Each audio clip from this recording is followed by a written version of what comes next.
Alors, voyons donc, chapitre proportionnalité. Donc, pour la proportionnalité, j'ai choisi pour vous directement un exemple.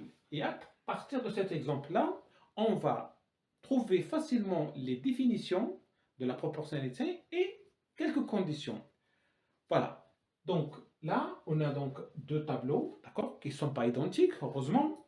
Et en général, donc, on va tomber sur les mêmes questions qui tournent pour la proportionnalité, en général. Donc, on peut vous donner donc, des tableaux comme ça. Après, on pose la question d'une façon. Les tableaux suivants sont-ils des tableaux de proportionnalité? Une façon. Deuxième façon, sommes-nous dans une situation de proportionnalité? Troisième façon, les tableaux suivants représentent-ils une situation de proportionnalité? Il y en a d'autres aussi. Alors, pour répondre à tout ça, d'accord, voyons les conditions qu'il faut mettre en place pour qu'on puisse parler d'un cas ou d'une situation de proportionnalité. Donc, prenons le premier cas. Le premier cas, donc, c'est un tableau, il y a des colonnes, il y a des lignes. On peut parler de proportionnalité, c'est quand si je prends les quotients, c'est-à-dire je divise ce chiffre-là par rapport à ça, ça divisé par ça divisé par ça, ce qu'on appelle quotient, lorsque les quotients sont identiques, tout simplement.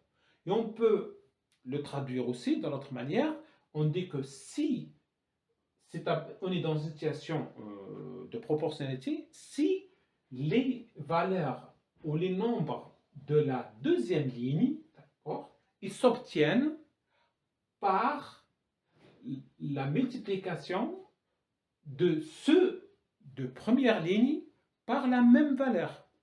Je répète, si les valeurs ou les nombres de la deuxième ligne s'obtiennent par la multiplication des valeurs de la première ligne par le même nombre. C'est-à-dire un seul nombre, à chaque fois qu'on le multiplie, je trouve celui-là. Je multiplie ça fois un nombre, je trouve celui-là. Et ce nombre-là, il est le même. Et celui-là, ce nombre-là, on va voir qu'on l'appelle le coefficient de proportionnalité. Voilà. Allez, maintenant, passons à la démonstration. Alors, qu'est-ce qu'on a dit? Donc, on va chercher tout simplement les quotients de chaque colonne. Donc là, j'ai la quotient de ça, si je divise le nombre de la deuxième ligne par le nombre de la première ligne. Donc là, en l'occurrence, on a 23 divisé par 11,5. J'ai 31 qui divise 15,5 et 46 divisé par 23. Et je termine par 51 que divise 25,5. Normalement, ça, c'est on prend la calculatrice et on commence à calculer tout simplement Moi, je sais que le 23 divisé par 21,5 égale exactement 2. Parce que 2 fois 11 égale à 22. Et après le et demi devient 1, ça fait 23. 31 divisé par 15,5, pareillement, égale à 2. 46,23 ben, égale à 2. Et 51 divisé par 25 et demi, eh ben, égale à 2. Et comme au hasard, égale à 2, égale à 2, égale à 2, égale à 2, et ça revient sur la définition que je vais chercher. Là, on est dans un cas où les quotients sont égaux. Donc, de suite, on peut dire que nous sommes dans une situation de proportionnalité, ou bien on peut dire que ce tableau est proportionnel, tout simplement. Deuxième donc, méthode qui s'offre à nous, c'est quoi? C'est que on va chercher une valeur, d'accord? Quand je pars des données de première ligne, je vais vers la deuxième ligne comme ça, je vais faire une multiplication par une valeur, mais la valeur, il faut que ce soit la même. Si la valeur est la même, eh ben, on peut dire que nous sommes dans une situation de proportionnalité. En l'occurrence là, on le sait que cette valeur est égale à 2. La preuve, 21,5, je multiplie fois 2, j'obtiens 23. 15,5 fois 2, 31. 23 fois 2, 46. 25,5 fois 2 égale à 51. Donc là, nous sommes dans une situation de proportionnalité. Dans ce tableau-là, j'ai pris exprès, donc ça c'est le prix de carburant, et ça c'est le prix de carburant au litre, et qui me donne donc un prix de litres. C'est-à-dire lorsque j'ai mis 11,5 litres de carburant, ça m'a coûté 23. Quand je mets 23 litres, ça me fait 46, ainsi de suite. Et le coefficient de proportionnalité pour ce cas de figure-là, vous savez que c'est quoi? Eh ben, tout simplement, c'est le prix à la pompe pour le carburant indiqué. Il peut être sans-plomb, il peut être diesel, ou peu importe. Ça, c'est pour le premier cas. Pour le deuxième tableau, on a changé les grandeurs. On est parti sur la première ligne qui représente les âges, et deuxième ligne représente le poids. C'est-à-dire lorsque un petit avait 2 ans, donc son poids il faisait 38,4 kg, 14 ans 44, 15 ans 48 et 21 73. Il a pris de poids, c'est normal. Et on va chercher, est-ce que vraiment ce tableau est proportionnel? Est-ce que nous sommes dans une situation de proportionnalité?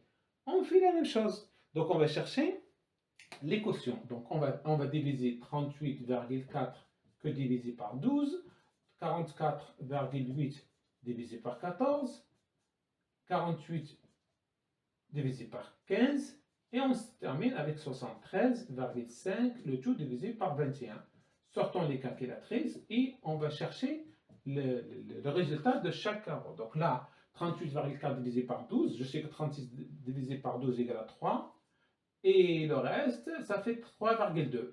44 divisé par 14, ça me fait 3 et 2. 48,15, 45 déjà, ça fait 3. Il me reste 30. 30 divisé par 15, ça fait 2. D'accord. Et celui-là, 73,1 égale à 3, c'est facile. Et le deuxième, déjà, c'est plus que 2. C'est pas 4, c'est pas 5, c'est presque 8. À vérifier. Donc, normalement, c'est ça. OK. Il y a un truc, un résultat qui me saute sur les yeux, c'est celui-là. C'est l'intrus là qui me dérange fortement parce qu'il ne ressemble pas au résultat précédent. Là, j'ai trouvé donc 3,2. Moi, j'aurais aimé de faire comme ça, une proportion comme ça. Au début, j'étais content. On a trouvé 3,2. Malheureusement, je tombe sur un cas où les données changent. C'est-à-dire le résultat plutôt change. On était sur 3,2, 3,2, 3,2. On était vraiment jusque-là avec un tableau proportionnel. J'arrive ici, le tableau il devient pas proportionnel. Donc nous ne sommes pas dans une situation de proportionnalité. On ne peut pas marquer ça. Et je n'ai pas, en l'occurrence, je n'ai pas un coefficient de proportionnalité. Parce que ici, la condition a été justifiée, et là, elle n'était pas justifiée. Donc, on peut dire tout simplement, nous ne sommes pas dans une situation de proportionnalité. Voilà ce qu'on peut dire sur la proportionnalité. Donc, il faut juste multiplier d'autres exercices et ce qu'il faut retenir, c'est que le principe est exactement le même. Il ne change pas.